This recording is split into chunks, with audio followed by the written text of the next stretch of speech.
પંચાયત સમાચાર 24 માં આપનું સ્વાગત છે। દાહોદ પોલીસ અને સખી વન સ્ટોપ સેન્ટરની સરાહનીય કામગીરી। ઇન્દોરથી લાપતા 21 વર્ષીય માનસિક અસ્થિર યુવતીને ઉગારી લેવાઈ। મધ્યપ્રદેશના ઇન્દોર ખાતેથી લાપતા થયેલી 21 વર્ષીય યુવતીનું દાહોદમાં તેના પરિવાર સાથે સફળતાપૂર્વક પુનઃમિલન કરવામાં આવ્યું છે।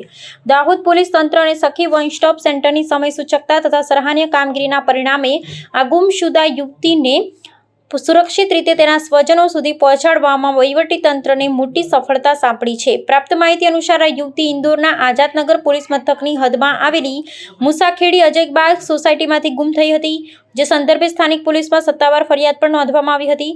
દરમિયાન દાહોદમાં ગસ્ત કરી રહેલી 112 જનરક્ષક ટુકડીને ઇન્દોર અમદાવાદ રાષ્ટ્રીય ધોરીમાર્ગ નજીકથી આ યુવતી બિનવારસી હાલતમાં મળી આવતા તંત્ર દ્વારા તેનો બચાવ કરવામાં આવ્યો હતો। પ્રાથમિક તપાસમાં યુવતી માનસિક રીતે અસ્થિર હોવાનું જણાતા સુરક્ષાના ભાગરૂપે તેને તાત્કાલિક દાહોદ સ્થિત સખી વન સ્ટોપ સેન્ટર ખાતે આશ્રય આપવામાં આવ્યો હતો। સખી વન સ્ટોપ સેન્ટરના અધિકારીઓ દ્વારા યુવતીને જરૂરી હૂંફ આપી તેનું મનોવૈજ્ઞાનિક પરામર્શ કરવામાં આવ્યું હતું। આ સઘન પ્રયાસો બાદ સંસ્થા દ્વારા યુવતીના પરિવારજનોની ભાળ મેળવી તેમનો સંપર્ક સાધવામાં આવ્યો હતો અને જરૂરી કાયદાકીય પ્રક્રિયા પૂર્ણ કર્યા બાદ યુવતીની સોંપણી કરવામાં આવી હતી।